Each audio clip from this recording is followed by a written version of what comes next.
Hi traders, and welcome to the 7th video of the Impact Strategy, my lucky number. Now that we have all the pieces, it's time to complete the puzzle. We have 2 degrees of confirmations. We have the confirmations that are required, and we have the confirmations that are adding extra conviction to the trade. The required confirmations are the ones that shape the Impact Strategy. We're of course talking about the pivot points, exponential moving average, and market structure.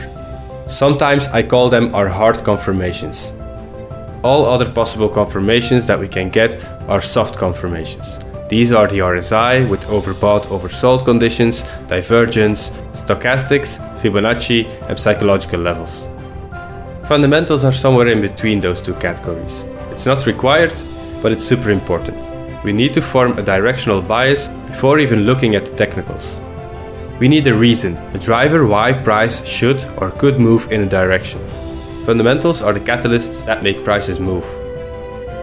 We don't need all confirmations to enter a trade, but at least 3. We need at least 2 hard confirmations and 1 soft confirmation, or 3 hard confirmations. Of course, the more the better.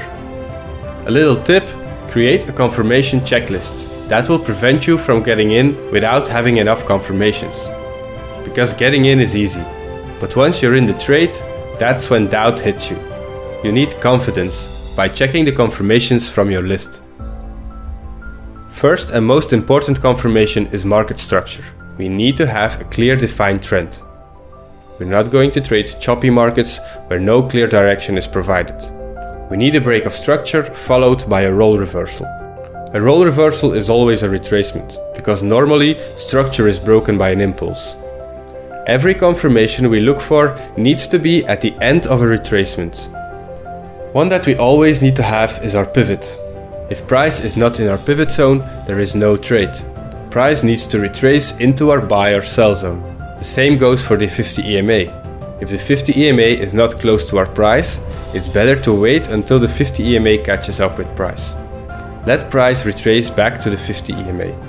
If you enter when price is still too far away from the 50 EMA, you will have a compromised position, which means you have too much risk, which leads to a small risk reward, which is not even worth taking the trade, because your stop loss will be too far away from your entry. At the end of a retracement, that goes for all confirmations. Of course, how do we know that it's the end of a retracement before the next move happens? Well, all the confirmations we are looking for are helping us with that. Take the RSI for example. If you have a downtrend and price is retracing into your red sell zone and the 50 EMA is being resistant as well, the RSI can convince us by showing us overbought conditions and bearish divergence. The retracement is overbought and bears are losing power. All that in the exact zone where we are looking to sell. That gives me confidence. Throw a psychological level in the mix and we have a sound trade plan that we can execute with high probability. We can follow a few steps. 1. First, create a fundamental bias, the reason why price should or could move in a certain direction. 2. Define the trend on your time frame and check the maturity of the trend on the higher time frame. Once that's validated, we can look for our best entry. 3. Make a plan and wait for confirmation. 4. Execute the trade. 5. Manage the trade. And 6. Log the trade. Let's hop on the charts and see how these confirmations create confluence zones and how we apply everything that we've learned so far. Now, how could we have found this trade? Well, first of all, we had price creating a double top, showing us that buyers were leaving the market. We can mark up these lows as an area of support, and right now the market is ranging. Most of the time it would break the range in the direction of the trend, but now it doesn't. It breaks down and even violates bullish integrity. We also have the 21 crossing the 50 EMA, making the market technically bearish. We even have a break of the 200. So the market is showing us where it wants to go, down. We can already see where the pivot-based sell zone is for the next session. That's because pivots is a leading indicator. So we wait for the retracement to the upside into the sell zone and create some kind of role reversal with that previous support. We also have the 50 EMA acting as resistance. Of course, by then we are also looking at a smaller time frame. So when we go to the 30-minute time frame,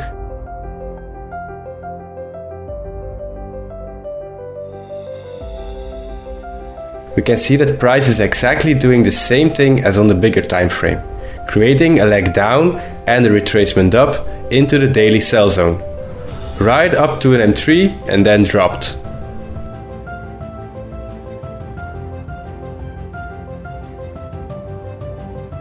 Going to the 1 hour, a little divergence here, but nothing extreme. But it was an oversold area here. Then the next trade was here, immediately the next day. A nice Asian fade going up into the sell zone, perfect sell. But it ends up being a break-even trade. The day after you could say, hey, the 21 crossed the 50 EMA to the upside and it's in a buy zone, I'm buying. But then you would be violating the 200 EMA rule. Only buy when it's above the 200, so we don't take that one. The next day is another Asian fade, into our confluence zone of pivot and EMAs. Bearish divergence on the RSI.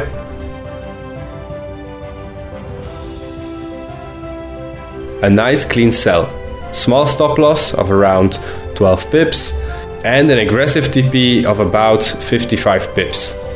Good for more than a 4-to-1 risk-reward ratio. And what would we have gotten out of the trade if we trailed our stop loss with a parabolic SAR? Let's see. Let's take the horizontal ray.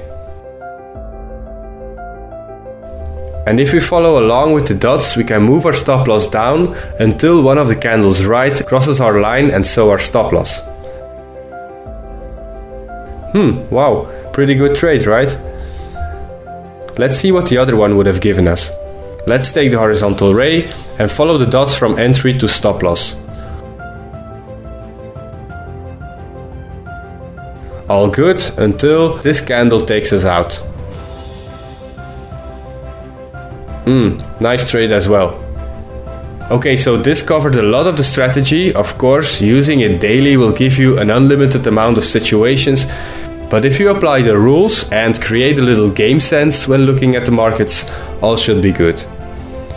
So it's best that you join the live stream to learn how we really put this into practice when we are going over the charts and also combining it with fundamentals. Here are some examples, both buy setups and sell setups.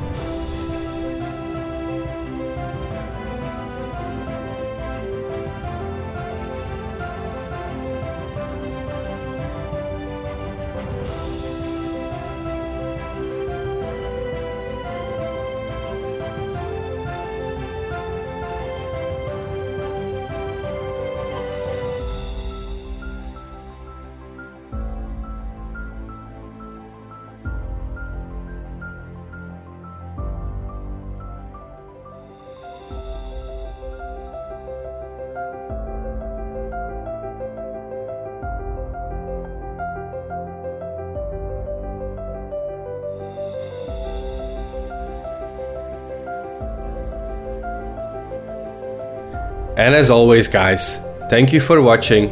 Hope to see you in the live streams where you can ask me anything about strategy and other trading stuff. See you around.